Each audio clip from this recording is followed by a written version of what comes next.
Hi viewers, welcome back to my YouTube channel. ಬನ್ನಿ ಇವತ್ತು ಮನೆಯಲ್ಲೇ ಒಳ್ಳೆ ನೀಟಾಗಿ ಹೆಲ್ತಿಯಾಗಿ ಹೇರ್ ಆಯಿಲ್ನ ಯಾವ ರೀತಿ ರೆಡಿ ಮಾಡೋದು ಅಂತ ತೋರಿಸ್ಕೊಡ್ತಾಯಿನಿ. ತುಂಬಾ ಚೆನ್ನಾಗಿರುತ್ತೆ, ತುಂಬ ಸ್ಮೂತಾಗಿ ತಿಕ್ಕಾಗಿ ಶೈನಿಯಾಗಿ ಹೇರ್ ಇರುತ್ತೆ, ಜಾಸ್ತಿ ಸಾಫ್ಟಾಗಿರುತ್ತೆ. ಚೆನ್ನಾಗಿ ಸ್ವಲ್ಪ ಕರ್ಲಿ ಹೇರ್ ಇರೋರು ಈ ಥರ ಆಯಿಲ್ನ ಯೂಸ್ ಮಾಡಿ ನೋಡಿ, ತುಂಬಾ ಚೆನ್ನಾಗಿ ಬರುತ್ತೆ. ನಾನಿಲ್ಲಿ ಆಯಿಲ್ ರೆಡಿ ಮಾಡೋದಕ್ಕೆ ಮೊದಲನೇದಾಗಿ 2 ಸ್ಪೂನ್ ಮೆಂತ್ಯ ತೊಗೊಂಡಿದ್ದೀನಿ. ಇದು ಬಂದುಬಿಟ್ಟು ರೋಸ್ಮೇರಿ ಲೀಫ್ ಇರುತ್ತಲ್ವ, ಅದು ಒಣಗಿರೋದನ್ನು ಆನ್ಲೈನಲ್ಲಿ ಆರ್ಡ್ರ್ ತೊಗೊಂಡಿದ್ದೀನಿ. ತುಂಬಾ ಚೆನ್ನಾಗಿದೆ ಇದು.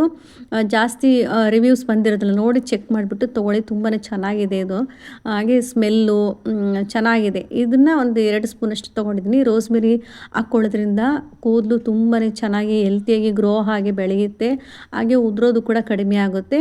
ಅದ್ರ ಜೊತೆಯಲ್ಲಿ ನಾನು 1 ಸ್ಪೂನಷ್ಟು ಫ್ಲಾಕ್ಸ್ ಸೀಡ್ಸ್ ಅಥವಾ ಅಗಸೆ ಬೀಜ ಇದನ್ನು 1 ಸ್ಪೂನಷ್ಟು ತೊಗೊಂಡಿದ್ದೀನಿ. ಹಾಗೆ ಒಂದು ಅರ್ಧ ಹಿಡಿಯೋಷ್ಟು ಕರಿಬೇವು ಸೊಪ್ಪನ್ನು ತೊಗೊಂಡಿದ್ದೀನಿ. ನೀವು ಒಣಗಿರೋದಿದ್ರೆ ಒಣಗಿರೋದು ಹಾಕ್ಕೊಳ್ಳಿ, ಅದಿಲ್ಲ ಅಂದರೆ ಹಸಿ ತೊಗೊಳ್ಳಿ.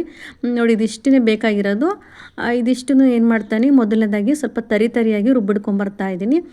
ಸ್ವಲ್ಪ ತರಿ ರುಬ್ಬಿಡ್ಕೊಂಡು ಆದಮೇಲೆ ನೆಕ್ಸ್ಟ್ ಕರಿಬೇವು ಸೊಪ್ಪನ್ನ ಮತ್ತೆ ಒಂದು ಸ್ವಲ್ಪ ತುಂಬ ನೈಸಾಗಿ ರುಬ್ಬಾರ್ದು. ತುಂಬ ನೈಸಾಗಿ ರುಬ್ಬಿದ್ರೆ ಏನಾಗುತ್ತೆ, ಅಷ್ಟೊಂದು ಚೆನ್ನಾಗಿ ಬರೋದಿಲ್ಲ. ನಾವು ರುಬ್ಬಿ ಹಾಕ್ಕೊಂಡ್ರೆ ಚೆನ್ನಾಗಿ ಅದ್ರ ಫ್ಲೇವರಲ್ಲೇ ಬಿಟ್ಕೊಳ್ಳುತ್ತೆ.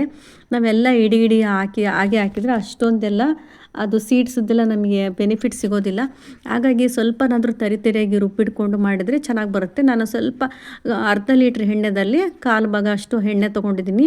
ನಿಮಗೆ ಎಷ್ಟು ಕ್ವಾಂಟಿಟಿ ಬೇಕು ಅಷ್ಟು ನೋಡಿ ಹಾಕ್ಕೊಳ್ಳಿ. ಇದು ನಾನು ಪೌಡರ್ 2 ಸ್ಪೂನ್ ಹಾಕ್ಕೊಂಡಿದ್ದಲ್ವ, ಇಷ್ಟು ಸ್ಪೂನಲ್ಲಿ ಕಾಳುಗಳಿಗೆ ಒಂದು ಅರ್ಧ ಲೀಟ್ರ್ ಎಣ್ಣೆಲಿ ಮಾಡ್ಬೋದು. ನಾನು 1/4 ಲೀಟ್ರ್ ಎಣ್ಣೆ ಮಾಡ್ತಾಯಿದ್ದೀನಿ. ನೆಕ್ಸ್ಟು ಮಾಡ್ತಾ ಹೇಳ್ತೀನಿ ಯಾವ ರೀತಿ ಮಾಡೋದು ಅಂತ ಹೇಳ್ಬಿಟ್ಟು. ನೋಡ್ಬೋದು, ಈ ಕೊಬ್ಬರಿ ಎಣ್ಣೆ ಹಾಕಿ ಹಾಗೆ ಕರಿಬೇವು ಸೊಪ್ಪು ಹಸಿ ಇರೋದ್ರಿಂದ ಸ್ವಲ್ಪ ನೊರೆ ಬರುತ್ತೆ. ಕೊಬ್ಬರಿ ಎಣ್ಣೆ ಕೂಡ ಹಾಗೆ ನೊರೆ ಬರ್ತಾ ಇರುತ್ತೆ. ನೋಡ್ಬೋದು ಎಷ್ಟು ಚೆನ್ನಾಗಿ ಕಲರ್ ಬಿಡ್ಕೊತಾ ಇದೆ. ಇದನ್ನು ಮೀಡಿಯಮ್ ಫ್ಲೇಮಲ್ಲೇ ಮಾಡಬೇಕು. ತುಂಬ ಹೈ ಫ್ಲೇಮಲ್ಲಿ ಹಿಡ್ಕೊಂಡ್ರೆ ಏನಾಗುತ್ತೆ, ನಾವು ಪುಡಿ ಮಾಡಿ ಇಟ್ಕೊಂಡಿದ್ವಲ್ವ ಅದೆಲ್ಲ ಸೀದೋಗ್ಬಿಡುತ್ತೆ. ಸೀದೋಗಿ ಆಯಿಲೆಲ್ಲ ಸ್ಮೆಲ್ ಆಗಿಬಿಡುತ್ತೆ.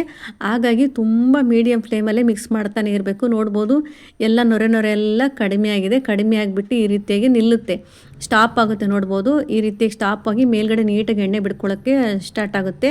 ಇದನ್ನು ಸ್ವಲ್ಪ ತಣ್ಣಗಾಗೋದಕ್ಕೆ ಹಾಗೆ ಬಿಟ್ಬಿಟ್ಟು ಒಂದು ಗಾಜಿನ ಬಾಟ್ಲಿಯಲ್ಲಿ ಹಾಕಿ ಸ್ಟೋರ್ ಮಾಡಿಟ್ಕೊಬೋದು. ಇದು ಏನಿಲ್ಲ ಅಂದ್ರೂ 3 ತಿಂಗಳನ್ನಾದರೂ ಸ್ಟೋರ್ ಮಾಡಿಟ್ಕೊಬೋದು.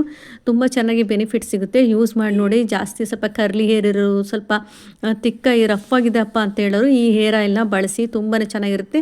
ಇದನ್ನು ಮತ್ತೆ ಒಂದು ಟೈಮ್ ನೀವು ಎಣ್ಣೆ ಹಾಕ್ಬಿಟ್ಟು ಕುದಿಸಿ ಮತ್ತೆ ಸೋಸ್ಕೊಬೋದು.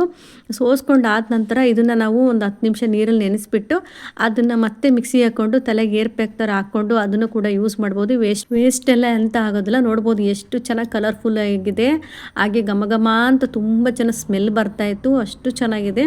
ಒಂದ್ಸರಿ ಟ್ರೈ ಮಾಡಿ. ಯಾರೆಲ್ಲ ಟ್ರೈ ಮಾಡಿದ್ದೀರಾ, ಹೇಗೆ ಬಂದಿದ್ದು, ಸಾಫ್ಟ್ ಆಗಿದೆ ಅಂತ ಹೇಳ್ಬಿಟ್ಟು ಕಮೆಂಟ್ ಮೂಲಕ ತಿಳಿಸ್ಬೋದು. ನೆಕ್ಸ್ಟ್ ಮತ್ತೊಂದು ವೀಡಿಯೋದಲ್ಲಿ ಸಿಗೋಣ. ಹಾಗೆ ಯಾರ ಚಾನಲ್ನ ಹೊಸ್ತಾ ನೋಡ್ತಾರೆ ಪ್ಲೀಸ್ ಸಬ್ಸ್ಕ್ರೈಬ್ ಮಾಡ್ಕೊಂಡು ನೋಡಿ, ಸಪೋರ್ಟ್ ಮಾಡಿ. ಪಕ್ಕದಲ್ಲಿರ್ತಕ್ಕಂಥ ಬೆಲ್ ಐಕನನ್ನು ಕ್ಲಿಕ್ ಮಾಡಿ. Thank you for watching.